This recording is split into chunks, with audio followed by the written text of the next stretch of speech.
मेरा नाम ममता है। मैं उत्तर प्रदेश उन्नाव डिस्ट्रिक्ट के रहने वाली हूँ। मेरे पति पवन कुमार 4 साल से कुवैत में फंसे हुए हैं। मैं सुषमा स्वराज जी से मिली और मोदी जी से मिलने गई, लेकिन मोदी जी से नहीं मिल पाई। सुषमा स्वराज जी से मिली और उन्होंने मुझे समझाया कि मैं परेशान ना हूँ, मेरे पति को सकुशल वापस लेके आएंगी, लेकिन उन्होंने बस आश्वासन दिया। आज तक मेरे पति को वापस नहीं ला पाएंगे। ये मेरी बूढ़ी सास है जो आज तक अपने बेटी की रास्ता देख रहे हैं। 4 साल हो चुके हैं, अभी तक बस हमको सहारा दिया जा रहा है कि वो आ जाएंगे, लेकिन हम क्या करें। आप लोग भाई लोगों से मदद है। मैं भारत सरकार से तो उम्मीद खो चुकी हूँ कि मेरे पति की मदद करेगी। आप लोगों से मैं हाथ जोड़ के विनती करती हूँ, आप लोग मेरी मदद करें, मेरे पति को वापस लाए।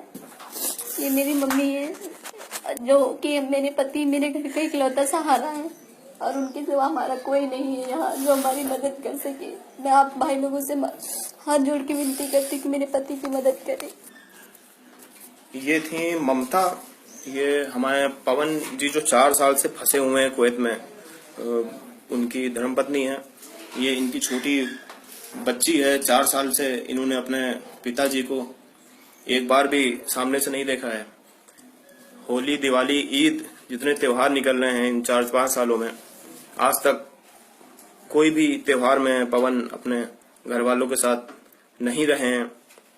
और पवन ने कई बार कोशिश करी सुषमा जी से बात करने की, लेकिन सुषमा जी उनको हर बार ब्लॉक कर देती हैं ट्विटर पे। आप खुद सुनिए क्या कह रहे हैं पवन जी। नाम पवन कुमार है, गांव का नाम बीघापुर, जिला उन्नाव, उत्तर प्रदेश का रहने वाला हूं। दोस्तों, मैं अरब देश कुवैत में फंसा हूं। 4 साल से ज्यादा हो गए। मुझे मेरे अरबी मालिक ने मुझे झूठे केस में फंसा रखा है और यहाँ मेरी कोई मदद नहीं हो रही है। किसी प्रकार की मदद नहीं हो रही है। मुझे बस दिलासा दी जा रही है कि तुम्हारी मदद की जा रही है। बस झूठा दिलासा मुझे दिया जा रहा है।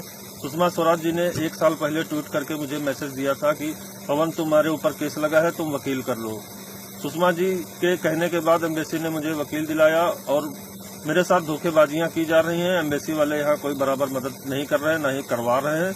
और एम्बेसी वाले मेरे साथ बदतमीजी से बात करते हैं। सुषमा जी को कोई मैसेज करो, वो मुझे ट्विटर पे ब्लॉक कर देती हैं। उनको कोई मैसेज देने की कोशिश करो तो मुझे ब्लॉक कर देती हैं।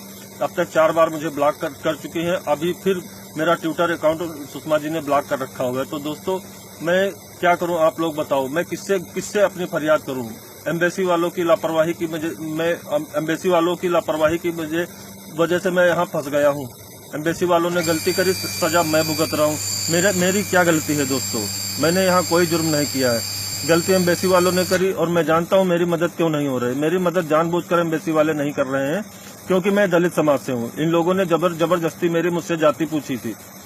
मुझसे बदतमीजी से बातें करते हैं। इनका बात करने का ढंग भी ठीक नहीं है।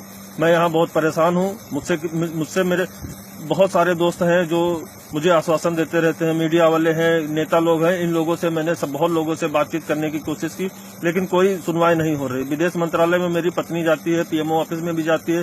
4-5 चक्कर लगा चुके हैं वहाँ से भी उसे बस कार्यवाही हो रही है, कुछ नहीं हो रहा है वहाँ पे। मेरे कुछ दोस्तों ने मुझसे आश्वासन दिया कि फैज इंडियन नाम की एक आईडी है फेसबुक में, उनसे आप बात करो। तो मैंने उनसे बात करी है, तो उन्होंने मुझे मदद की आस दी है कि हम कोशिश करेंगे मदद कराने की। मेरे अरबी मालिक ने मुझ पे यहाँ पैसों की चोरी का इल्जाम लगा रखा है। दोस्तों, फैज भाई ने मेरी मदद के लिए कहा है कि मैं आपकी मदद करूंगा, कोशिश करता हूं मैं। तो दोस्तों, आप लोगों से गुजारिश है कि आप लोग मेरी मदद करें। सुषमा स्वराज जी को भी आप लोग उनको कहें कि पवन को जल्दी बुलाया जाए। अभी मैं देख रहा हूँ उनको भी मेरे बारे में एक बार भी नहीं बोला है। जहाँ पे उनको पब्लिसिटी मिलनी होती वहाँ पे केवल वो अपना झंडा गाड़ने जैसी बातें करती हैं। अभी आज मैंने भी देखा है कि जो एक लड़की पाकिस्तान में गई थी तो उसके साथ ऐसा हुआ। वहाँ पे खूब रोटियां सेकी जा रही हैं। मैं तो भैया ऐसा ही बोलूंगा, क्योंकि आज यहाँ मैं 4 साल से ज्यादा हो गए फंसे हुए। 2.5 साल से ज्यादा हो गए मैं एम्बेसी के रास्ते देख रहा हूँ। कोई मुझसे ढंग से बात तक नहीं करता। किसी से फोन करो, विदेश मंत्रालय में फोन करो, विदेश मंत्रालय कहते हैं तुम ही नहीं हो, और भी बहुत सारे लोग फंसे हुए। ये कौन सा तरीका है? ये कोई तरीका होता है सुषमा जी का? मेरे घर वाले इतना परेशान में, मुझसे हालत देखी नहीं जा रही घर वालों की। और जिसको चाहे मेरे घर जाके पता कर सकता है घर में मेरी क्या हालत है, मेरी माँ की, मेरी बेटी की, मेरी पत्नी की। और मैंने अगर यहाँ कुछ कर लिया तो उसकी जिम्मेदार केवल सुषमा स्वराज जी होंगी, केवल सुषमा स्वराज जी। फैज भाई, मैं आपसे गुजारिश करता हूँ कि आप मेरी मदद करें। जी से बात हुई। पवन जी काफी ज्यादा परेशान है। पवन जी का कहना है कि उनके ऊपर जितने मुकदमे लगाए गए हैं वो सब झूठे हैं। उनका कसूर सिर्फ इतना है कि वो धोखे दूसरी बिरादरी से हैं, वो दलित हैं, शायद सरकार इसलिए उनकी मदद नहीं कर रही है। अगर सरकार मदद नहीं करेगी तो ऐसा नहीं है कि हम लोग उनकी मदद नहीं करेंगे। मेरे जितने भाई ये वीडियो देख रहे हैं, आप इस वीडियो को शेयर करिए, सुषमा जी को टैग करिए, भारत सरकार को टैग करिए। जितनी हो सकती है कोशिश हम लोग इंशाल्लाह करेंगे और अब की होली दिवाली इंशाल्लाह पवन अपने घर पे मनाएंगे। जय हिंद।